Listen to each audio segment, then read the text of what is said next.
तो मैंने पेरेंट्स को तो स्टार्टिंग में नहीं बताई थी, और अब खुद के ड्रीम्स फुलफिल करने चाहिए।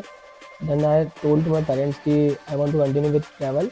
तो आपके लिए करियर चूज़ करते समय खुशी ज़्यादा इम्पोर्टेंट थी, पीस ज़्यादा इम्पोर्टेंट था या पैसा? मेरे लिए तो पीस और खुशी दोनों इंपॉर्टेंट थी, क्योंकि पैसा तो मैं कैसे भी कमा लेता हूँ, पैसा तो मुझे जॉब में भी मिल जाता है या मुझे कहीं भी मिल जाएगा। अगर आपकी ये जो लाइफ एक मूवी होती, तो आप उसको क्या टाइटल देना चाहते हैं और क्यों? ये जवानी दीवानी जिंदगी ना मिलेगी दोबारा।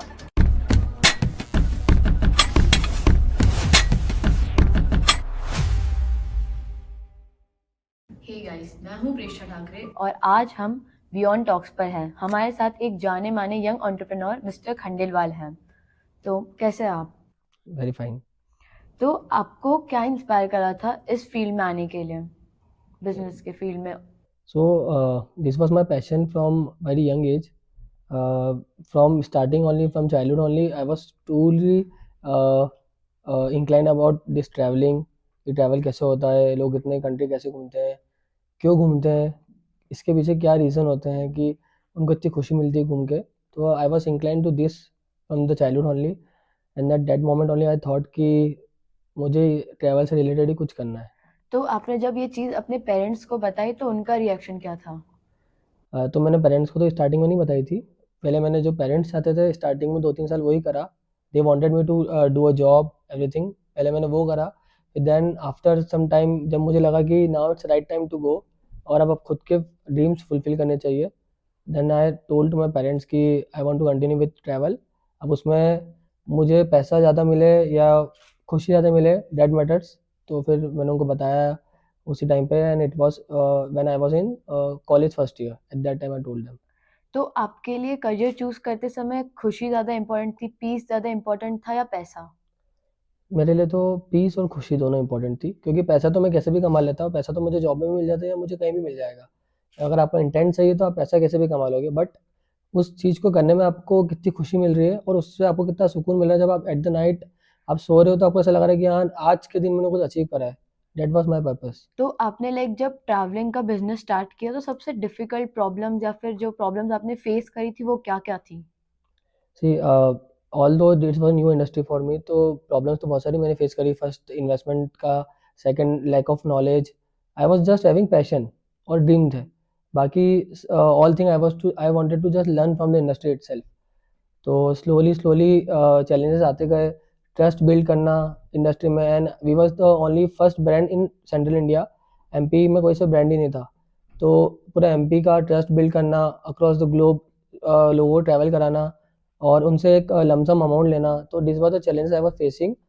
और फिर simultaneously slowly slowly when we grown up and our startup build on, slowly slowly सब चैलेंजेस ओवरकम हो चुके थे। अगर आपकी ये जो लाइफ एक मूवी होती, तो आप उसको क्या टाइटल देना चाहते हैं और क्यों? मैं 2-3 मूवी का टाइटल देता, क्योंकि उनसे मैं इंस्पायर हुआ हूँ। ये जवानी दीवानी, जिंदगी ना मिलेगी दोबारा, और bucket list, into the wild, ये 3-4 मूवीज जो मैंने देखी भी थी। और मुझे भी लगता था कि यार मुझे यही बनना है, मतलब ऐसा ही कुछ करना है मुझे लाइफ में। तो मैं उनसे इंस्पायर भी हुआ और मेरी मूवी भी उसी के आसपास घूमती है। ओके। तो लाइक जैसे मिस्टर खंडेलवाल ने हमें बताया, हमें हमेशा अपना पैशन फॉलो करना चाहिए, किसी के प्रेशर में आके कोई भी डिसीजन नहीं लेना चाहिए। Correct. That's a very good point. फिर उसके बाद अभी आजकल आप बहुत सारे लोग जो स्टार्ट करना चाहते हैं पर उनके पास इन्वेस्टमेंट बहुत कम होती है और उनको ऐसा होता भी है कि ज़्यादा प्रॉफिट होना चाहिए। तो आपके हिसाब से कुछ बिजनेस आइडियाज जिसमें कम इन्वेस्टमेंट हो, ज़्यादा प्रॉफिट हो? देखो, बिजनेस में कम इन्वेस्टमेंट और ज़्यादा प्रॉफिट के बदले में आपको ये सोचना चाहिए फर्स्ट कि आपका उस बिजनेस के लिए इंटेंट कितना है। आप उससे कुछ सोसाइटी का कॉज फुलफिल कर रहे हो, आप अपना जो कॉज है वो फुलफिल कर रहे हो, आपका पैशन फुलफिल कर रहे हो, या आपको उससे अपने ड्रीम अचीव करने हैं, या फिर फिफ्थ पॉइंट जो आपने बोला कि आपको उससे पैसा कमाना है। आप कुछ भी करोगे, अल्टीमेट गोल तो आपको पैसा कमाना है, नेटवर्थ क्रिएट करना है, वो है ही, बट आप उसका जो रास्ता है वो आप कैसे ले रहे हो, दैट्स मोर इम्पॉर्टेंट। तो मतलब basically I started from 35,000 rupees, वो भी मैंने बोरो करे थे 10 फिगर्स। सो मतलब मैंने भी जब ये नहीं सोचा था कि we will grow so big.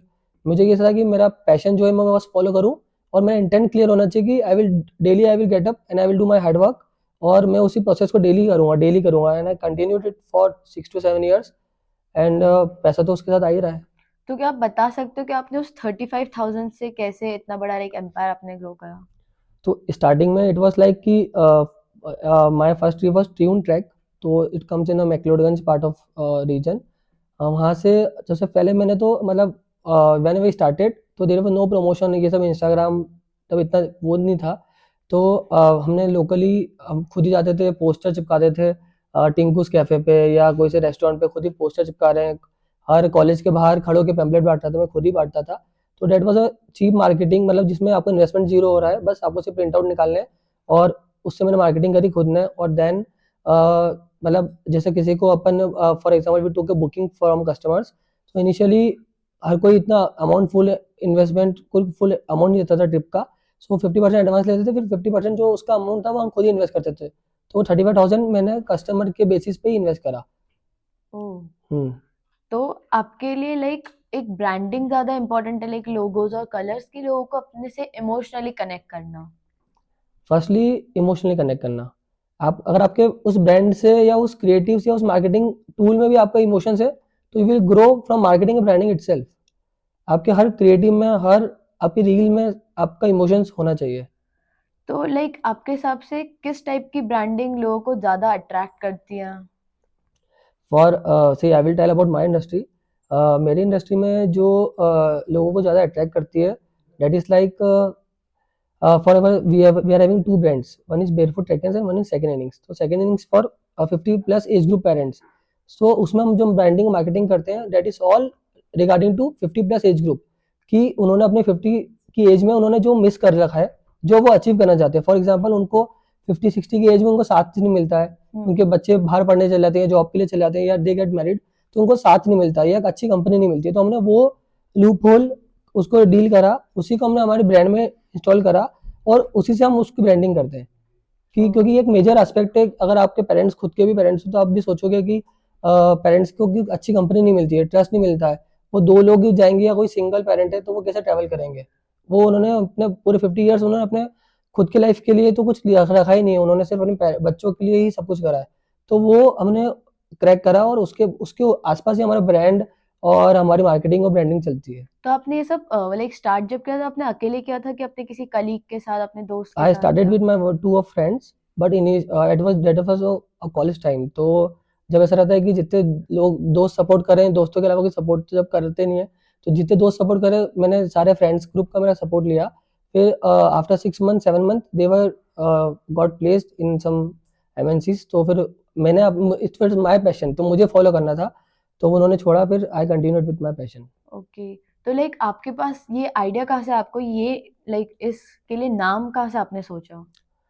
नाम, तो इसकी भी एक अच्छी स्टोरी है। There was no logo, no copyright, no trademark, मैंने कुछ भी नहीं सोचा था। मैंने सिर्फ अपनी पहली ट्रिप निकाली थी और वो ट्रैक था, तो मैंने ट्रैकियंस उसका लिखा था। बेयरफुट मुझे ये था कि मैं ट्रैवल को इतना बजट फ्रेंडली करना चाहता हूँ कि इवन अ सिंगल गाय जिसके पास जो जिसके पास अपने फुटवेयर, अच्छे फुटवेयर्स के भी पैसे नहीं हो, अगर वो बेयरफुट भी जाना चाहता है, तो हमारा बजट इतना ट्रैवल ट्रैवल इतना बजटेड है कि वो आ सकता है। तो आफ्टर फर्स्ट ट्रिप जो मेरे क्लाइंट्स थे, उस उन कस्टमर ने उसमें से एक दो आर्किटेक्ट थे और उनको ये सब लोगो मेकिंग और ये सब आता था, तो उन्होंने मुझे लोगो दिया, उन्होंने मुझे कलर, कॉपीराइट, ट्रेडमार्क सब उन्होंने करके दिया था। तो that was all given to me from the society itself. तो अगर आप अपनी पूरी इस जर्नी को एक वर्ड में डिस्क्राइब करना चाहेंगे तो वो क्या होगा? वर्ड में तो नहीं कर पाऊंगा, एक सेंटेंस में कर पाऊंगा, that dreams don't have expiration date. यही मेरा कोट है, मैं यही लेके रोज उठता हूँ, मैं इसी को फुलफिल करता हूँ कि आपके ड्रीम्स का कोई एक्सपायरेशन नहीं है। आप जब जितना देख सकते हो उतना देखो। आप अगर उसको प्रॉपरली इंटेंट के साथ उसको उसका हार्डवर्क करोगे, तो then you will surely achieve it. आप बचपन में देखो, आप बड़ों के देखो, आप 50 की एज में देखो, आप 15 की एज में देखो, just achieve, just dream it and you will surely achieve it. So earlier when we started, तो उसमें जब इतना मार्केटिंग टूल भी नहीं थे और ना इतना कंपटीशन था, because we were the only brand, as I told कि एमपीसीजी में हम ओनली ब्रांड है जो ट्रैवल कम्युनिटी स्टार्ट करी थी, जिन्होंने for example to promote solo travel, women travel. तो ऐसी कोई कम्युनिटी थी नहीं। फिर जब कंपटीशन बिल्ड हुआ धीरे धीरे, so we have to also change our aspect in case of marketing and branding. Earlier there were no reels, no post, no Meta ads. अब आजकल सब सोशल मीडिया के होता है, तो हमने पूरी अपनी मार्केटिंग ऑफलाइन से लेकर ऑनलाइन पे लेके आ गए थे। देन जो हमारे ऑनलाइन ऑफलाइन जो हमने पहले मार्केटिंग करी थी उसका तो हमको फायदा मिला ही था, बट हमने उसमें ऑनलाइन भी ऐड करा। तो इस जब हम दोनों मार्केटिंग करके यहाँ तक आए, तो हमको इससे एक बूम मिला, जो कि आज की ट्रैवल कंपनी या जो भी अब कंपटीशन में कंपनी आ रही है वो सिर्फ ऑनलाइन पे फोकस करती है, तो उन्होंने जो हमने 4-5 साल पहले जो ऑफलाइन का एस्पेक्ट हमने अचीव करा था वो अभी अचीव नहीं कर सकते। तो that is a difference where we create specially in MPCG, जहाँ पे हम मार्केटिंग और ब्रांडिंग से उसको एक नई तरीके से हमारा टारगेट अचीव कर सकते हैं। सो फॉर एग्जांपल आप भी अगर आप कोई से नॉर्मल होटल भी जाओगे 3 स्टार 4 स्टार 5 स्टार, ये डिफरेंशिएट इसलिए दिया हुआ है इंडस्ट्री में कि आप अलग अलग टाइप की सर्विसेज ले पाओ। आप ताज को कोई नॉर्मल 3 स्टार से कंपेयर नहीं कर पाओगे। सो देर इज अ ब्रांड्स जो 3 स्टार 4 स्टार 5 स्टार सब में कैटर करती है, बट यू हैव टू सी कि आप आपका बजट आपका एस्पेक्ट किसमें आपका फुलफिल हो रहा है। फॉर एग्जांपल हमारे पास बजट ट्रैवलर से लेकर लग्जरी ट्रैवलर हर टाइप के ट्रैवलर्स आते हैं, और हम बजट ट्रैवल में भी डील करते हैं, हम लग्जरी ट्रैवल सेगमेंट में डील करते हैं। अगर आपका जो आपको जो टारगेट है वो अचीव हो रहा है कि मुझे सिर्फ मनाली घूमना है, मुझे स्टेज और इन सब में ज्यादा इन्वेस्ट नहीं करना है, so you will take the budget option, तो वो भी अवेलेबल रहता है। बट इफ यू वांट कि we are going on a leisure trip, या मेरी फैमिली को मुझे कुछ लग्जरी ट्रिप में लेके जाना है जिसमें जो दो नाइट का कॉस्ट आपका 5000 आ रहा है, वो वही 2 नाइट का कॉस्ट आपका 15000 आना चाहिए।